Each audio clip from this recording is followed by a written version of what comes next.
Hi everyone, this is Arun from Jose IAS Academy. இந்த வீடியோவில் என்ன பார்க்க போகிறோம்னா நிறைய ஸ்டூடெண்ட்ஸ் வந்து கால் பண்ணி என்கொயரி பண்ண ஒரு விஷயத்துக்கான டிஸ்கஷன்ஸ் தான் பார்க்க போகிறோம். நிறையா ஸ்டூடெண்ட்ஸ் கிராமப்புற மாணவர்களாக இருக்கீங்க, நிறையா ஸ்டூடெண்ட்ஸ் வந்து ஹவுஸ் ஒய்ஃபாக இருக்கீங்க. இவங்க எல்லாரும் என்ன கொஷின்ஸ் கேட்டாங்க அப்படின்னா, சார் நான் வந்து இதான் ஃபஸ்ட் அட்டம்ப்ட்டு, நான் இன்ஜினியரிங் முடிச்சு ரொம்ப வந்து லாங் கேப் ஆகிடுச்சு, என்னால் கிளியர் பண்ண முடியுமா ஒரு எக்ஸாம்ஸு அப்படின்னு சொல்லிட்டு தான் கொஷின்ஸ் கேட்டாங்க. அதே கொஷின்ஸ் தான் வந்து டிஎன்பிசி ஏஇ 2026 நோட்டிஃபிகேஷன் அதுக்கு வந்துருச்சு தெரியும். அந்த 2026 ஏஇ எக்ஸாம்ஸ்க்கு ஃபஸ்ட்டு அட்டம்ப்டில் எப்படி கிளியர் பண்ண முடியும், அது வீட்டிலேருந்து எப்படி கிளியர் பண்ண முடியும் அப்படிங்கிறத ஃபுல் அவேர்னஸ் ஆன இந்த வீடியோ தான். கண்டிப்பாக உங்கள் ஃப்ரெண்ட்ஸ் அண்ட் ஃபேமிலி எவ்வளோ ஸ்டூடெண்ட்ஸ் வந்து கிராமப்புற மாணவர்களாக இருக்கலாம், அவங்க வந்து ஒரு அகாடமியில் ஜாயின் பண்ணி ஃபீஸ் கட்டி படிக்க முடியாமல் இருக்கலாம், அவங்களுக்கு கண்டிப்பாக அந்த வீடியோ ஷேர் பண்ணுங்கள். இந்த வீடியோ எந்த ஒரு மோட்டிவும் இல்லை, நல்ல ஒரு வேலை வந்து நல்ல ஒரு ரீச் ஆகணும். நான் ஒரு ஸ்டூடெண்ட்ஸ் வந்து ஒரு எப்படி காம்படிட்டிவ் எக்ஸாம்னா என்ன, அது எந்த மாதிரி படிக்கணும்னு ஒரு ஐடியா தெரியாத ஸ்டூடெண்ட்ஸ்க்கு வந்து இந்த வீடியோ ரீச் ஆகணும் அப்படிங்கிற ஃபுல் மோட்டிவில் மட்டும் பண்ணது தான். உங்களுக்கு நம்ம சேனல் பார்த்துருந்தீங்க அப்படின்னா அதிலே உங்களுக்கு ஒரு அவேர்னஸ் கிடச்சிருக்கும். எவ்வளோ ஃப்ரீ சோர்சஸ் வந்து நம்ம ஜோஸ் ஐஏஎஸ் அகாடமி அப்படிங்கிற சேனல்லேருந்து நம்ம கொடுக்குறோம். அது மாதிரி இதுவும் வந்து எவ்வளோ ஸ்டூடெண்ட்ஸ் வந்து நம்மளால் எப்படி படிக்க முடியும், நம்ம இனிஷியேட் பண்ணுறது கரெக்டான பார்த்து தானா, நம்ம படித்த ஒரு நாள் வந்துட்டோம், வந்த விஷயத்தை எப்படி பண்ண முடியும் அப்படிங்கிற நிறைய கொஸ்டின்ஸ் மார்க் வச்சுருந்தீங்க. ஹவுஸ் ஒய்ஃப்ஸ் வந்து எனக்கு கிட்ஸை வச்சு படிக்க முடியல, இல்லாட்ட வந்து என்னால் எப்படி சிலபஸ் கவர் பண்ணணும்னு தெரியல, எந்த மாதிரி நான் ஃபஸ்ட்டு சிலபஸ் ஆர்டர் எடுக்கணும் அப்படின்னு தெரியல அப்படின்னு நிறையா கன்ஃபியூஸ் கொஸ்டின்ஸ் இருந்துச்சு. எல்லா குழப்பங்களையும் சரி பண்ணுற விதமாக தான் இந்த வீடியோ உங்களுக்கு இருக்கும்னு நான் நம்புகிறேன். கண்டிப்பாக அந்த வீடியோக்குள்ளே போகலாம். உங்களுக்கான ஃபுல் ஸ்ட்ராட்டஜி எந்த மாதிரி படிக்கணும், டிஎன்பிசி தேர்வுக்கு எந்த மாதிரி நீங்கள் ப்ரிப்பேர் பண்ணணும், வீட்டிலேருந்து படிக்க முடியுமானா 100% முடியும். அதுக்கான ஃபுல் எஃபர்ட்டும் நீங்கள் ஒரு செல்ஃப் டிசிப்ளின் இருந்தால் மட்டும் கண்டிப்பாக முடியும். அதுக்கான ஃபுல் எஃபர்ட் என்ன அப்படிங்கிறத அந்த வீடியோவில் நம்ம பார்க்க போகிறோம். ஓகே, ஒரு 6 பாயிண்டில் எப்படி நம்ம சிலபஸ் கவர் பண்ணணும், எந்த மாதிரிலாம் நீங்கள் ஒரு எக்ஸாம்ஸாக அப்ரோச் பண்ணணும் அப்படிங்கிற ஃபுல் வியூ தான் பார்க்க போகிறோம். ஓகே, வாங்க வீடியோக்குள்ளே போகலாம்.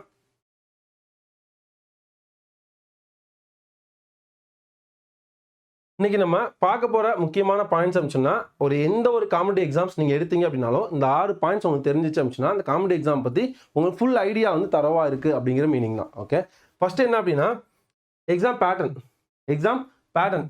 பேட்டர்ன் என்ன, எந்த ஒரு எக்ஸாம் படிக்கிறீங்க அப்படின்னாலும் எக்ஸாமோட பேட்டர்ன் என்ன, அதில் எவ்வளோ நம்பர் ஆஃப் பேப்பர்ஸ் இருக்குது, எத்தனை டெஸ்டஸ் நம்ம அட்டன் பண்ணணும், அதில் எவ்வளோ நம்பர் ஆஃப் கொஷின்ஸ் இருக்குது, அந்த கொஷின்ஸ் எந்தெந்த ஏரியாலலாம் இருக்காங்க அப்படிங்கிற கிளியர் ஐடியா இருந்தால் மட்டும்தான் என்ன பண்ண முடியும், அந்த எக்ஸாமை நம்ம படிக்க முடியும். நம்ம ஒரு எக்ஸாம் படிக்க, நான் காம்படிட்டிவ் எக்ஸாம் படிக்கணும்னு சொல்லி 2 புக்கை தூக்கி நம்ம உட்காந்து படிக்க முடியுமா? It's not a good one.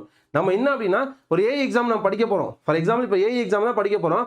AI exam மொத்தம் எத்தனை பேப்பர் இருக்குது? மொத்தம் 2 பேப்பர் இருக்குது. ஃபர்ஸ்ட் பேப்பர் என்ன, நமக்கு ஜிஎஸ் பேப்பர். 2வது பேப்பர் நமக்கு டெக்னிக்கல் பேப்பர். ஃபர்ஸ்ட் பேப்பர் என்ன மெத்தடில் எக்ஸாம்ஸ் நடக்கும், ஓஎம்ஆர் பேஸ்ட் நடக்கும். செகண்ட் பேப்பர் நம்ம கம்ப்யூட்டர் பேஸ்டு எக்ஸாம் நடக்கும். ஃபர்ஸ்ட் பேப்பரில் என்னென்ன பார்ட்லாம் இருக்குது, மொத்தம் 3 பார்ட் இருக்குது. Part A, part B, part C. Part A அப்படிங்கிறது என்ன, தமிழ் எலிஜிபிள் டெஸ்ட். அது எவ்வளோ கொஸ்டின்ஸு, 100 கொஸ்டின்ஸு 150 மார்க்ஸ். அதில் வந்து எவ்வளோ மினிமம் கொஸ்டின்ஸ் எடுக்கணும், 40 கொஸ்டின்ஸு 60 மார்க்ஸ் எடுத்தால் மட்டும்தான் உங்களோட மொத்த ஏரியாவே என்ன பண்ணுவாங்க, வேலிட் பண்ணுவாங்க. தமிழ் எலிஜிபிலிட்டி அப்படிங்கிறது ஜஸ்ட் எலிஜிபிள் பேப்பர், இது ஸ்கோரிங் ஏரியா கிடையாது. அதை நல்லா தெளிவாக மைண்டில் வச்சுக்கணும். டிஎன்பிசி ஏஇயா படிக்க நீங்கள் முடிவு பண்ணிட்டீங்கன்னு சொன்னால் அது தெளிவாக ஞாபகம் வச்சுக்கோங்க. தமிழ் எலிஜிபிலிட்டி பேப்பர் கம்பல்சரி நம்ம மினிமம் 40 கொஸ்டின், 100 கொஸ்டினுக்கு 40 கொஸ்டின்ஸ் எடுக்கணும். ஸ்கோரிங் அப்படின்னா 60 மார்க்ஸ் எடுத்துருக்கணும். எடுத்துருந்தீங்க அப்படின்னா என்ன பண்ணுவாங்க, நீங்கள் மற்ற பார்ட்டில் எடுத்த கொஸ்டின்ஸ்லாம் அவங்க வேலிட் பண்ணுவாங்க. நீங்கள் அப்படி எடுக்கலை அப்படின்னா 1 மார்க் நீங்கள் கம்மியாக எடுத்தாலும், 0.5 மார்க் நீங்கள் கம்மியாக எடுத்தாலும் உங்களுக்கு மற்ற எவ்வளோ ஸ்கோரிங் பண்ணி தான் நமக்கு ஏரியா கால்குலேட் பண்ண மாட்டாங்க. அது தெளிவாக வச்சுக்கணும். பார்ட் பி, பார்ட் சி அப்படிங்கிறது என்ன அப்படின்னா மெயின் ஃபர்ஸ்ட் பேப்பரில் பார்ட் பி, பார்ட் சி அப்படிங்கிறது 75 கொஸ்டின்ஸும், பார்ட் சி அப்படிங்கிறது 25 கொஸ்டின்ஸ் இருக்கும். இந்த 2 பார்ட் என்ன அப்படின்னு சொன்னால் உங்களுக்கு பார்ட் பி அப்படிங்கிறது உங்களுக்கு ஜிஎஸ், அதாவது general studies, physics, chemistry, biology, history, geography, polity, economics, இதெல்லாம் கரண்ட் அஃபேர்ஸ், இது எல்லாமே சேர்த்து உங்களுக்கு 75 கொஸ்டின்ஸ் வந்து கம்பைல் பண்ணியிருக்காங்க. அதுவுமே என்ன தெளிவாக கொடுத்துட்டாங்க, ஹிஸ்ட்ரியிலேருந்து எவ்வளோ கொஸ்டின்ஸு, சயின்ஸ் போர்ஷன்ஸ்லேருந்து எவ்வளோ கொஸ்டின்ஸு அப்படிங்கிற ஆர்டருமே நமக்கு கொடுத்துட்டாங்க. அதனால் கன்ஃபியூஸ் பண்ணுறதுக்கு எதுவுமே இல்லை. அந்த வெயிட்டேஜ் ஆர்டரில் எந்த மாதிரி படித்தா ஓகே அப்படிங்கிறதும் போதும். ஓகே, அதுக்கடுத்து பார்ட் சி அப்படிங்கிறது உங்களுக்கு ஆப்டிடியூட் ரீசனிங், அதில் 25 கொஸ்டின்ஸ் என்னென்ன டாப்பிக்லேருந்து வரும் அப்படிங்கிற மாதிரி கொடுத்துட்டாங்க. அதனால் நீங்கள் கன்ஃபியூஸ் பண்ணவே தேவையில்ல. அது மாதிரி பார்ட் பி டெக்னிக்கல் பேப்பர் 2 அப்படிங்கிறது ரொம்ப ஸ்மார்ட்டாக, ரொம்ப ஈஸியாக நம்ம 4 வருஷம் இன்ஜினியரிங்கில் என்ன படித்தோமோ அந்த விஷயத்துலேருந்து 10 யூனிட்டை கட் அண்ட் ரைட்டாக நமக்கு எக்ஸாம் பாயிண்ட் ஆஃப்ல என்ன தேவை, எந்த டாபிக் நீங்கள் படிக்கணும், எவ்வளோ மார்க்ஸ் இந்த ஏரியாவில் நான் கொஸ்டின் கேட்குறோம் அப்படிங்கிறது உங்களுக்கு தரவாக கொடுத்துருக்காங்க. அந்த பேட்டர்ன்ஸை ஃபஸ்ட் நீங்கள் எடுத்துகிட்டு அதை நீங்கள் அனலைசிஸ் பண்ணீங்க அப்படின்னாலே போதும். ஃபஸ்ட்டு எக்ஸாம் என்ன பண்ணணும், எக்ஸாம் பேட்டர்ன் நமக்கு தெரியணும். மொத்தம் 2 பேப்பர். பேப்பர் 1 அப்படிங்கிறது நமக்கு ஜிஎஸ் பேப்பர், பேப்பர் 2 அப்படிங்கிற டெக்னிக்கல். இது ஓஎம்ஆர் பேஸ்டு, இது என்னது கம்ப்யூட்டர் பேஸ்டு. இந்த ஓஎம்ஆர் பேஸ்டு எக்ஸாம் எப்படி இருக்கும், உங்களுக்கு 2-3 பார்ட்டா, அதில் பார்ட் ஏ அப்படிங்கிறது 100 கொஸ்டின், அது உங்களுக்கு எலிஜிபிள் தான். எலிஜிபிள் 40 கொஸ்டின் எடுத்தால் போதும். ரெண்டாவது 100 கொஸ்டின்ஸ் 75 + 25 இது வந்து உங்களுக்கு ஸ்கோரிங் ஏரியா. இது கண்டிப்பாக ஸ்கோரிங் ஏரியா ஆகும். அதே மாதிரி நீங்கள் டெக்னிக்கல் எக்ஸாம் கம்ப்யூட்டர் பேஸ்ட் எழுதிங்க, இதுவுமே ஸ்கோரிங் ஏரியா ஆகும். மொத்தம் உங்களுக்கு ஸ்கோரிங் ஏரியா அப்படின்னா இதில் ஒரு 200 கொஸ்டின்ஸ், இதில் ஒரு 100 கொஸ்டின்ஸ், மொத்தம் 300 கொஸ்டின், 450 மார்க்ஸ் அப்படிங்கிறது தான் உங்களோட காம்படிஷன் கொஸ்டின்ஸ். ஓகே, இதான் வந்து நார்மலாக டிஎன்பிசிஏக்கான எக்ஸாம் பேட்டர்ன். இதை தெரிஞ்சிட்டிங்க அப்படின்னா ஃபர்ஸ்ட் வந்து எக்ஸாம் பேட்டர்ன் தெரிஞ்சிச்சு சார், நான் எக்ஸாம் பேட்டர்ன் வந்து தெரிஞ்சிச்சு. அப்போ அதுக்கான சிலபஸ் என்ன தெரியணும். அவங்க டிஎன்பிசி போர்ட்லேயே வந்து தெளிவாக எந்தெந்த ஏரியாவிலேருந்து எவ்வளோ கொஸ்டின்ஸ் கேட்போம், என்னென்ன டாபிக்ஸ்லாம் அதில் இன்க்ளூட் ஆகுது, அது எதெல்லாம் கவர் ஆகுது, அதில் இப்போ சப்ஜெக்ட் எடுத்தோம் அப்படின்னா அதில் என்னென்ன டாபிக்லாம் இருக்குது, இந்த டாப்பிக்லேருந்து ஓவரால் எவ்வளோ கொஸ்டின்ஸ் கவர் ஆகுது மோகன்னு தெளிவாக கொடுத்துருக்காங்க. சிலபஸ் வந்து நீங்கள் தெளிவாக வந்து நம்ம டிஎன்பிசி அஃபிஷியல் வெப்சைட்லேயே நீங்கள் டவுன்லோட் பண்ணிக்கலாம். மேபி உங்களுக்கு சிலபஸ் ஓவராலாக இருக்குது சார், எங்கே இருக்குன்னு தெரியலனா கூட நம்ம ஜோஸ் கீழே வந்து டிஸ்கிரிப்ஷனில் ஜோஸ் ஐஏஎஸ் அகாடமி அப்படிங்கிற டெலகிராம் லிங்க் ஆட் பண்ணியிருப்பேன். அந்த டெலகிராம் லிங்க்கில் போயிட்டு நீங்கள் சர்ச் பண்ணீங்க அப்படின்னா டிஎன்பிசிஏ 2026 சிலபஸ் சர்ச் பண்ணீங்க அப்படின்னா உங்களுக்கான சிலபஸ் வந்து உங்களுக்கு கிடைக்கும். ஓகே, அதுக்கடுத்து அந்த சிலபஸ்லேயே உங்களுக்கு தெளிவாக கொடுத்துருக்காங்க எவ்வளோ மார்க் எந்தெந்த ஏரியா அப்படின்ட்டு. அப்போ நம்ம எக்ஸாம் பேட்டர்ன் நமக்கு தெரிஞ்சிச்சு, ஒரு எக்ஸாம்ஸ்க்கு டிஎன்பிசிஏ எக்ஸாம்ஸ்க்கு எக்ஸாம் பேட்டர்ன் தெரிஞ்சிச்சு, சிலபஸ் என்னென்ன இருக்குது, என்னென்ன டாப்பிக்லாம் படிக்க போகிறோன்னு நமக்கு தெரிஞ்சிச்சு. கரெக்டாக? அதுக்கடுத்து மெட்டீரியல். எல்லாருமே பண்ணுற தப்பு இந்த ஒரு விஷயம் தான், பெரிய தப்பு பண்ணுவோம். மெட்டீரியல்னால் ஃபஸ்ட் என்ன சார்? மெட்டீரியல்னா என்ன? மெட்டீரியல் அப்படிங்கிறது சார் நான் வந்து நிறையா கால் பண்ணேன், அங்கே கால் பண்ணேன், இங்கே கால் பண்ணேன், எல்லாத்தையும் பண்டலாக வாங்கி நிறைய அடுக்கி வச்சுருங்க சார், இதை மட்டும் படித்தா நான் கிளியர் பண்ணலாமா? கொஸ்டின்ஸ் நிறையா ஸ்டூடெண்ட்ஸ் கேட்குற கொஸ்டின் இதான். நான் வந்து இதெல்லாம் வாங்கியாச்சு, இதெல்லாம் வச்சுருங்க சார், இந்த மெட்டீரியல் சோர்ஸ் எல்லாமே எனக்கு இருக்குது, இதை நான் கிளியர் பண்ண முடியுமா? இதுக்கு நான் என்ன கொஸ்டின்ஸ் வருவேன் சொன்னால், நீங்கள் வாங்குங்க வேணான்னு சொல்ல, அது உங்களோட ஒப்பீனியன். என்னோட பாயிண்ட் ஆஃப் நான் சொல்கிற விதம் என்ன அப்படின்னா ஒரே ஒரு விஷயம் தான். நீங்கள் வந்து மெட்டீரியல்ஸ் எவ்வளோ மெட்டீரியல்ஸ் வாங்கினாலும் நிறைய அடுக்கி வச்சோம்னா டைம் வேஸ்ட் நமக்கு. எல்லா ஸ்டூடெண்ட்ஸும் கால் பண்ணி வந்துச்சா, கால் பண்ணி எனக்கு மெட்டீரியல் வேணும், இது வேணும், அது வேணும், எல்லாமே கால் பண்ணி பல்ட்டாக வச்சுப்போம். அதை நம்ம யூட்டிலைஸ் பண்ணுவோமா, எந்த அளவுக்கு யூட்டிலைஸ் பண்ணுவோம் அப்படிங்கிறது நமக்கு தெரியாது. கரெக்டாக? நான் சொல்கிற ஒரே ஒரு விஷயம் தான், உங்கள் எக்ஸாம் பேட்டர்ன் தெரிஞ்சிச்சு, சிலபஸ் தெரிஞ்சிச்சு. அப்போ சிலபஸில் டாபிக் இருக்குது. 4 வருஷம் இன்ஜினியரிங் படிக்காத விஷயத்தை புதுசாக படிக்க போகிறோமா? படிச்சதுக்கான நோட்ஸ் இருக்கும். அப்படி நோட்ஸ் இல்லை அப்படின்னா ஸ்டாண்டர்ட் ஆத்தர் புக் எல்லாத்தையுமே இருக்கும். அப்படி சோர்ஸ் இல்லை அப்படின்னா கூட நம்ம பிடிஎஃப் வந்து எல்லா பிடிஎஃப்மே எல்லா டாப்பிக்குமே அவைலபிள் வந்து ஃப்ரீ சோர்ஸாகவே நமக்கு கிடைக்குது. ஓகேவா? அப்போ அந்த இதில் என்ன பண்ணலாம், நான் வீட்டிலேருந்து படிக்கிற ஸ்டூடெண்ட்ஸ்க்காக ஃபுல் அண்ட் ஃபுல் எந்த மாதிரி படிக்கணும்னு சொல்கிறேன். நமக்கு எல்லா புக்குமே வந்து எந்த மாதிரி படிக்கணும், ஒரு டாபிக் எப்படின்னா அந்த டாபிக் என்ன இருக்குது அப்படிங்கிறது நமக்கு தெரியும். எப்பயுமே ஒரு டாபிக் எடுக்கிறீங்க அப்படின்னா அதை மல்டி சோர்ஸஸில் நீங்கள் சர்ச் பண்ணி அதை உங்களோட ஓன் ஹேண்ட் ரிட்டனா மாற்றினா மட்டும்தான் அது உங்களோட ஓன் மெட்டீரியல். அதான் பக்காவான காம்படிட்டிவ் எக்ஸாம்ஸ்க்கான மெட்டீரியல். இதை மைண்டில் தெளிவாக வச்சுக்கோங்க. நிறையா ஸ்டூடெண்ட்ஸ் பண்ணுற தப்பு என்ன அப்படின்னா, எல்லா மெட்டீரியல் கால் பண்ணுவாங்க, அந்த மெட்டீரியல் உட்காந்து ஹைலைட் எடுப்பாங்க, அந்த ஹைலைட்டர் வந்து பக்கமாக ஹைலைட் பண்ணுவாங்க, ஹைலைட் பண்ணி ஃபுல்லாக படிச்சு முடிச்சு அந்த புக் எடுத்து வச்சுருவாங்க. அடுத்த புக் எடுப்பாங்க, மறுபடியும் ஹைலைட் பண்ணுவாங்க. ஒரு வாரம் கழிச்சு பார்த்தோன்னா அந்த புக்கு ஃபுல்லாக ஓப்பன் பண்ணால் yellow colour orange colour highlights மட்டும் தான் இருக்கும், வேறு எதுவுமே இருக்காதுங்க. நம்ம அதெல்லாம் மைண்டில் இருக்குமா அப்படின்னா கொஸ்டின் மார்க் தான். கரெக்டாக? நம்ம என்ன பண்ணணும் அப்படின்னா, எப்பயுமே நம்ம ஒரு விஷயத்த நல்லா தெளிவாக படிச்சுட்டு அந்த படித்த விஷயத்த நம்ம ஓன் ஹேண்ட் ரிட்டன் நோட்ஸாக எப்போ மாற்றுறோமோ அதான் பக்காவான மெட்டீரியல். அதான் வந்து காம்படிட்டிவ் எக்ஸாம்ஸ்க்கு உங்களுக்கு ஹெல்ப் பண்ணுற மெட்டீரியலுமே தவிர மற்ற எந்த ஒரு மெட்டீரியலுமே ஹெல்ப் பண்ணாது. நீங்கள் பை பண்ணுறீங்க, மெட்டீரியல் பை பண்ணீங்க அப்படின்னா கொஸ்டின் பேட்டர்ன் பை பண்ணுங்க, அது தப்பே கிடையாது. கொஸ்டின் பேட்டர்ன் வந்து நம்ம எல்லா கொஸ்டின்ஸும் உட்காந்து அனலைசிஸ் பண்ண முடியாது, அதை நீங்கள் பை பண்ணலாம், அது தப்பு கிடையாது. ஒய்சிடி புக்கு வந்து எல்லாருக்குமே சோர்ஸ் தெரியும். அது பிஓகே கொஸ்டின்ஸ் வந்து எவ்வளோ வாஸ்ட் கொஸ்டின்ஸ் இருக்குது, டாபிக் வைஸாக கொடுத்துருக்காங்க. அந்த புக்லாம் வாங்கினீங்க அப்படின்னா உங்களுக்கு வந்து அதில் ஃப்ரீ சோர்ஸ் வந்து எல்லா எக்ஸாம்ஸ்க்கு என்ன மாதிரி இருக்குது. ஃபார் எக்ஸாம்பிள் பிரிக்னு எடுத்தீங்கன்னா பிரிக்கில் என்ன மாதிரிலாம் கொஸ்டின்ஸ் கேட்காங்க அப்படின்னு ஒரு அவேர்னஸ் கிடைக்கும். அந்த மாதிரி கொஸ்டின் புக் வாங்க அவங்க தப்பே கிடையாது. பிஓகே கொஸ்டின்ஸ் வாங்கினீங்கன்னா அதில் இல்லாமல் நீங்கள் வந்து ஃபுல்லாகவே மெட்டீரியல்ஸாக வாங்கினீங்க அப்படின்னா உங்களுக்கு அது ஃபுல்லாக படிப்பீங்களா அப்படிங்கிறது கொஸ்டின் மார்க் தான். அது நம்ம தேடுதல் அதிகமாகும் போது பல இடங்களில் நம்ம தேட ஆரம்பிச்சோம்னா ஒவ்வொரு வேலையும் ஒவ்வொரு பாயிண்ட் ஆஃப் வியூ நம்ம கேதர் பண்ண ஆரம்பிப்போம். எல்லாத்தையும் ஹூமுலேட் பண்ணி நம்ம ஹேண்ட் ரிட்டன் நோட்ஸாக மாற்றுறது தான் உங்களுக்கு காம்படிட்டிவ் எக்ஸாம்ஸை கிளியர் பண்ணுறதுக்கான பக்கா மெட்டீரியல். அதை மைண்டில் வச்சுக்கோங்க. இதை விட ஸ்மார்ட் என்ன அப்படின்னா, அதை இப்போது நம்ம எல்லா சோர்ஸும் எடுத்து நம்ம ஹேண்ட் ரிட்டன் நோட்ஸாக மாற்றிட்டீங்க. அப்போ மெட்டீரியல் எனக்கு ரெடி ஆயிடுச்சு சார், அப்போ நான் எக்ஸாம் கிளியர் பண்ணிடுவேண்ணா. இந்த கொஸ்டின்ஸ் எல்லாருக்கும் இருக்குது. எக்ஸாம் கிளியர் பண்ணுறதுக்கு இன்னொரு ஸ்ட்ராட்டஜி என்ன அப்படின்னா, அதை ஒரு டாபிக் எடுக்கிறீங்க, ஃபார் எக்ஸாம்பிள் இப்போ செயின் சர்வே எடுக்கிறீங்க, செயின் சர்வேக்கான மெட்டீரியல் எல்லாத்தையுமே சர்ச் பண்ணி ஒரு ஓன் ஹேண்ட் நோட்ஸாக ஒரு 5 பக்கத்து ரெடி பண்ணிட்டீங்க, இல்லை 10 பக்கத்து ரெடி பண்ணிட்டீங்க. அந்த 10 பக்கத்தையும் இப்போ ஒரு டாபிக் 10 பக்கம், ஃபார் எக்ஸாம்பிள் நாங்கள் நம்ம இன்ஸ்டியூட்டில் ஜோஸ் ஐஏஎஸ் அகாடமி இன்ஸ்டியூட்டில் ஸ்பிளிட் பண்ணிக்க பார்த்தா ஒரு 90 டேஸாக ஸ்பிளிட் பண்ணியிருக்கோம். 90 டேஸ் ஸ்டடி பிளான் அப்படின்ற மாதிரி. அந்த 90 டேஸ்க்கு அமிச்சுன்னா ஓவரால் ஒரு நாளைக்கு 10 பக்கம் அப்படின்னா 90 டேஸ்க்கு எவ்வளோ ஆச்சு? 900 பேஜாஸா? ஆல்மோஸ்ட் ஒரு 1000 பேஜ் வச்சுக்கோங்களேன். அந்த 1000 பேஜையும் நான் கால் ஃபார் வந்துருச்சு, எனக்கு ஒரு 1 மந்த் தான் இருக்குது. அந்த 1 மந்த்தில் எல்லா 1000 பேஜையும் உட்காந்து ரிவைஸ் பண்ண முடியுமா? ரிவைஸ் பண்ணுறேன்னு வச்சுக்கோங்க. ஒரு நாளைக்கு நான் ஒரு 50 பேஜஸ் வைக்கிறேன், இல்லை ஒரு நாளைக்கு 100 பேஜஸ் வைக்கிறேன், எனக்கு ஒரு 10 days தான் இருக்குது, அப்போ 1000 10 நாள் ரிவைஸ் பண்ணி முடிச்சிடறேன், பக்கவாக என்னால் முடியும் சார் அப்படின்னு நீங்கள் சொன்னீங்க. All the very best. கண்டிப்பாக முடியும்னா முடியும்.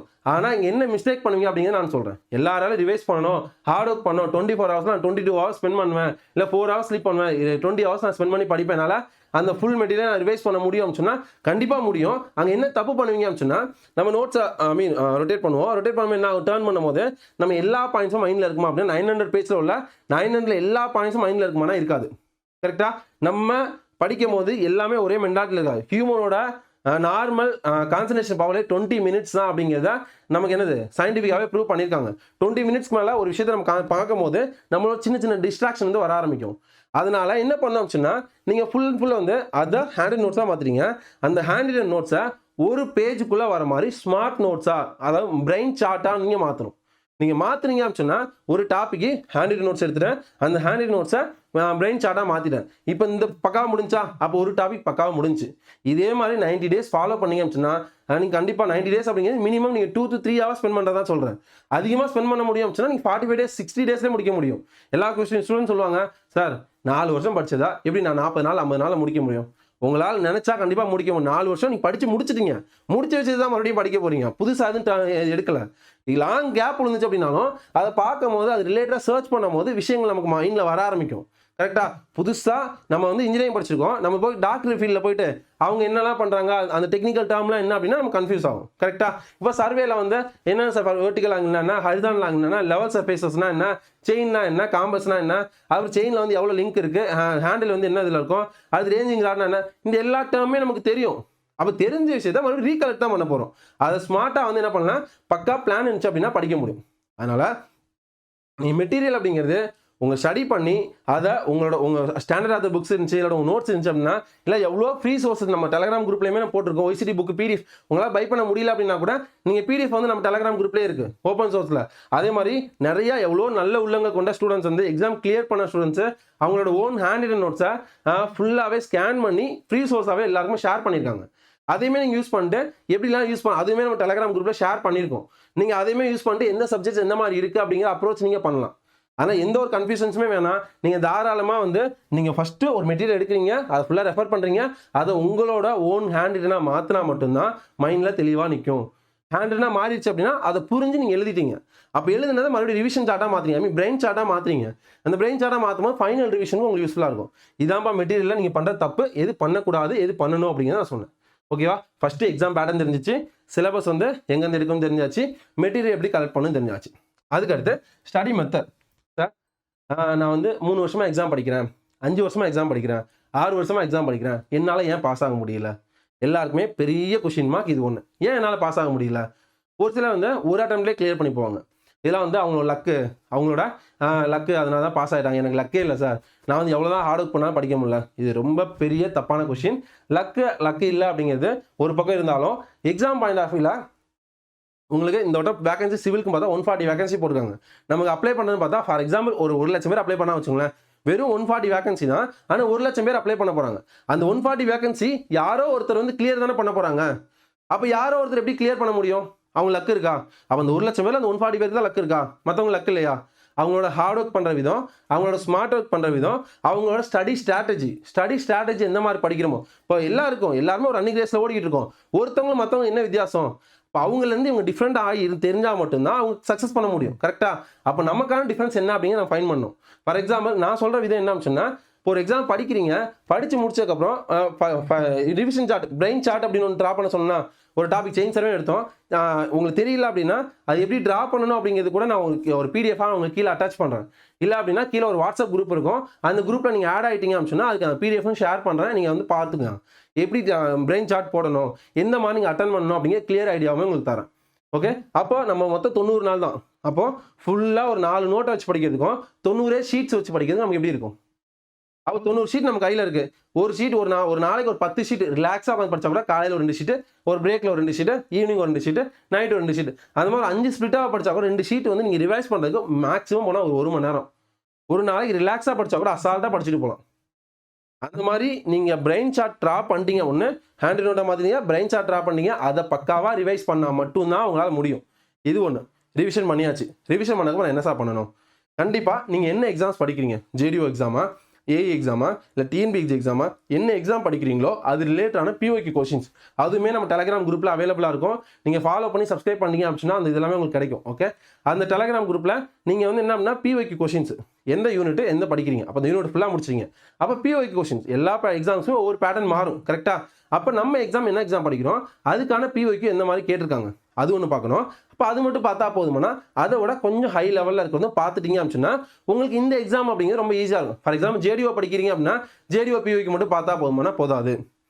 அதுக்கும் கொஞ்சம் அட்வான்ஸ்டாக ஏஇயோட பிஓக்கு இந்த மாதிரிலாம் கேட்டிருக்காங்க அப்படிங்கிறத அவங்க செக் பண்ணுங்க. செக் பண்ணீங்க அப்படின்னா இந்த மாதிரிலாம் கொஸ்டின்ஸ் கேட்டிருக்காங்க அப்படிங்கிற அடிஷனல் நாலேஜ் நமக்கு கிடைக்கும். அப்போ ஜேடிஓ அப்படிங்கிற ஒரு பெரிய விஷயமாவே தெரியாது. ஏஇக்கு படிக்கிறீங்க அப்படின்னா அதை விட கொஞ்சம் அட்வான்ஸ்டாக கேட் எக்ஸாம்ஸ்லாம் எப்படி கேட்டிருக்காங்க, கேட் கொஸ்டின்ஸ்லாம் எப்படி இருக்குது அப்படிங்கிறத சால்வ் பண்ணி பாருங்க. தப்பே இல்லை, ஒரு டாபிக் நம்ம முடிச்சிட்டோம் அதுலேருந்து எப்படி கேட்டிருக்காங்க அதை நம்மளால் சால்வ் பண்ண முடியுதா அப்படிங்கிறத செக் பண்ணுறது தான் நம்மளோட வேலை.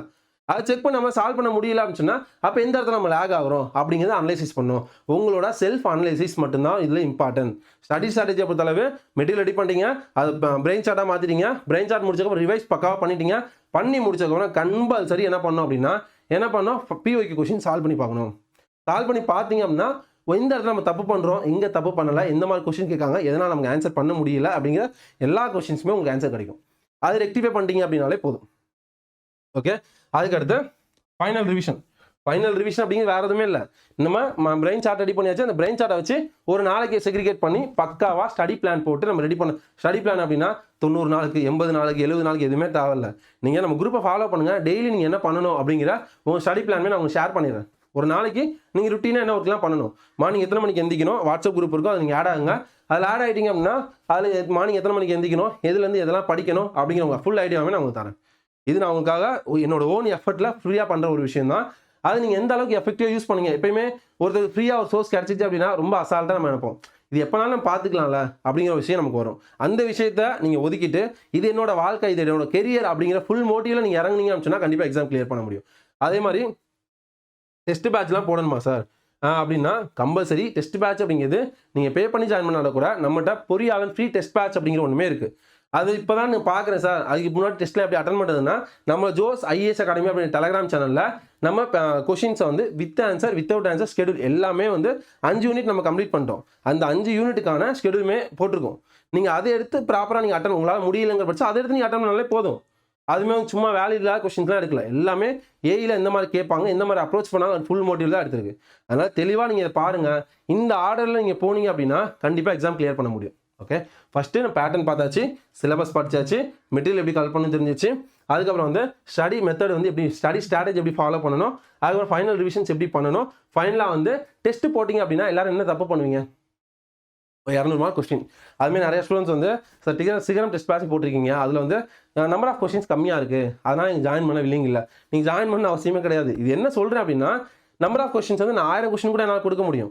எல்லா இதுவுமே எடுக்கிற கொஸ்டின்ஸ் எங்கே அப்படின்னா ஒய்சிடி புக்கு அப்படிங்கிற பெரிய கடலை அதுலேருந்து என்ன பண்ணலாம், ஈஸியாக நான் டைப் பண்ணி என்ன பண்ணலாம், 1000 கொஸ்டின் 1500 கொஸ்டின் கூட ஒரு நாளைக்கு நான் டைப் பண்ணி கொடுக்கலாம். அது எனக்கு மேட்டர் கிடையாது. அது என்ன அப்படின்னா ஃபுல் அண்ட் ஃபுல் வந்து நம்ம எந்த மாதிரி அப்ரோச் பண்ணோம், அது எப்படி வந்து நம்மளால் அட்டன் பண்ண முடியுது அப்படிங்கிற ஃபுல் அனலைசிஸோட அந்த கொஸ்டின்ஸ் எடுக்கிறது அப்படிங்கிறதா மேட்ரு. கரெக்டாக? அது நிறையா ஸ்டூடெண்ட்ஸ் வந்து பாசிட்டிவ் எவ்வளோ ஸ்டூடெண்ட்ஸ் சொன்னாங்க இந்த டெஸ்ட் எவ்வளோ யூஸ்ஃபுல்லாக இருக்குது அப்படின்னு சொல்லிட்டு. அதே மாதிரி நம்மகிட்ட எவ்வளோ ஃப்ரீ சோர்ஸஸும் அவைலபிள் இருக்குது ஜோஸ் ஐஏஎஸ் அகாடமியில்.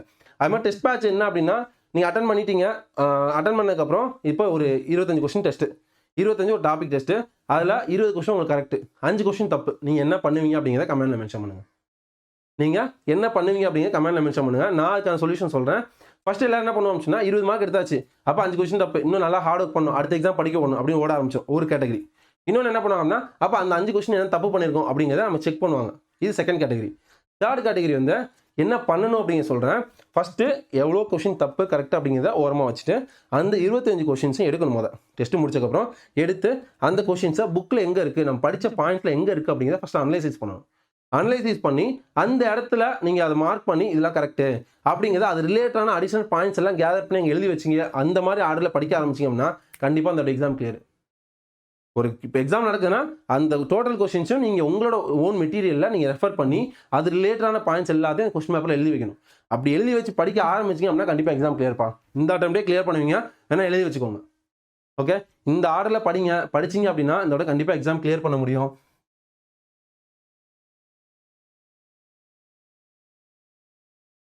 நிறைய ஸ்டூடெண்ட்ஸ் கேட்குற கொஸ்டின் என்ன அப்படின்னா, சார் வேகன்சி கம்மியா இருக்கு. என்னால கிளியர் பண்ண முடியுமா? நான் இவ்வளோ தூரம் ஹார்ட் ஒர்க் பண்ணியிருந்திருக்கேன். என்னால கிளியர் பண்ண முடியுமா? ரொம்ப பயமா இருக்கு. ரொம்ப பேனிக்கா இருக்கு. எப்படி சிச்சுவேஷன் ரொம்ப ஹார்டா இருக்கு. இல்லாட்டா வந்து என் ஃபேமிலி சிச்சுவேஷன் இப்படி இருக்கு. என்னால இப்போ ஒர்க் பண்ணிட்டே படிக்க முடியல. எனக்கு டைம் கம்மியா இருக்கு. ஏகப்பட்ட கொஸ்டின்ஸ் நிறையா ஸ்டூடெண்ட்ஸ்கிட்ட வருது. இவ்வளோ ப்ரெஷரை மண்டையில ஏத்திட்டு, இப்போ நார்மலா ஒருத்தர் ரன்னிங் போறாங்கப்பா. ரன்னிங் போறவங்க எந்த ஒரு ப்ரெஷருமே ரன்னிங் போயிட்டே இருக்காங்க. அப்போ ஈஸியா அவங்களால ரன் பண்ண முடியும். அவங்கள ஒரு 50 கேஜி வெயிட்ட மண்டையில ஏத்தி குடுத்துட்டு, அவங்கள ஓடுன்னு சொன்னா என்ன பண்ணுவாங்க? அவங்களால முன்னாடி போன ஸ்பீட் அளவுக்கு ஓட முடியுமா? இதே கான்செப்ட் தான் ஸ்டடி ஸ்ட்ராட்டஜியும். வேற எதுவுமே இல்ல. நம்ம படிக்க ஸ்டார்ட் பண்ணிட்டோம். இதான் பார்த்து நம்ம செலக்ட் பண்ணியாச்சு. மைண்ட்ல ஃபிக்ஸ் பண்ணிட்டோம். அப்ப தேவையில்லாத விஷயத்த எடுத்து போணும். எல்லா பிரஷரும் இருக்க தான் செய்யும். அந்த எல்லா பிரஷரும் எப்ப சரியாகும்? நீங்க எப்ப எக்ஸாம் கிளியர் பண்ணி டிஎன்பிஎஸ்சி ஆபீஸ்ல போய் போஸ்டிங் அப்பாயின்ட்மென்ட் ஆர்டர் வாங்குறீங்களோ, அன்னைக்கு மட்டும் தான் அந்த எல்லா ப்ராப்ளத்துமே சொல்யூஷன் கிடைக்குமே தவிர, அது வரைக்கும் எதுக்குமே கிடைக்காது. எவ்வளோ ஸ்டூடெண்ட்ஸ் காம்படிட்டிவ் எக்ஸாம் வருவாங்க. இது ஒரு பெரிய கடல் தான். வருவாங்க. வந்துட்டு என்ன பண்ணுவாங்க? படிச்சு முடிச்சுட்டு 2 அட்டெம்ப்ட் 3 அட்டெம்ப்ட் குடுப்பாங்க. நம்மளால படிக்க முடியாது. அடுத்து என்ன பண்ணுவோம்? ஒரு சைட் ஒர்க் போவோம். ஒரு எஸ்டிமேஷன்க்கா இன்ஜினியரா போவோம். அங்க போய் வேலை பார்க்கலாம். ஃபாரின் போலாம் அப்படின்னு சொல்லிட்டு எல்லாம் கொலாப்ஸ் ஆகும். அப்ப 2 வருஷம் உங்களோட கனவு, 2 வருஷம் நீங்க ஸ்பெண்ட் பண்ண டைம் இதெல்லாம் யார் சாக்ரிஃபைஸ் பண்ணுவா? இத பேக் அடிச்சோம் அப்டின்னா அதுக்கான நம்ம எலிஜிபிள் இல்ல. இப்பயே நல்லா டிசைட் பண்ணுங்க.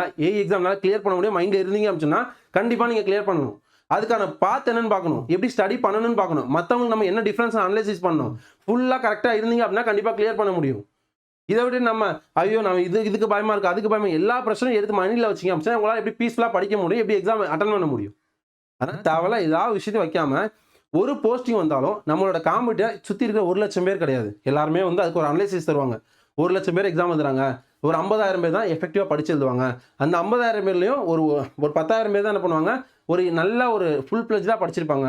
அதுல 5,000 பேர் தான் ரொம்ப கிளியரா இருப்பாங்க. 3,000 பேர் அப்ப என்ன பண்ணுவாங்க? டெஸ்ட்லாம் போட்டு பார்ப்பாங்க. பேலன்ஸ் பண்ண மாட்டாங்க. அதுலயும் அனலைசிஸ் பண்றது ஒரு 1000 பேர் தான். அப்ப அந்த 1000 பேருக்குள்ள தான் உனக்கு காம்படிஷன் அப்படின்லாம் சொல்லுவாங்க. இந்த ஸ்ட்ராட்டஜிலாம் நமக்கு தேவையே இல்ல. நமக்கான ஸ்ட்ராட்டஜி என்ன அப்படின்னா, நம்மளோட காம்படிஷன் அந்த 200 கொஸ்டின் தான்.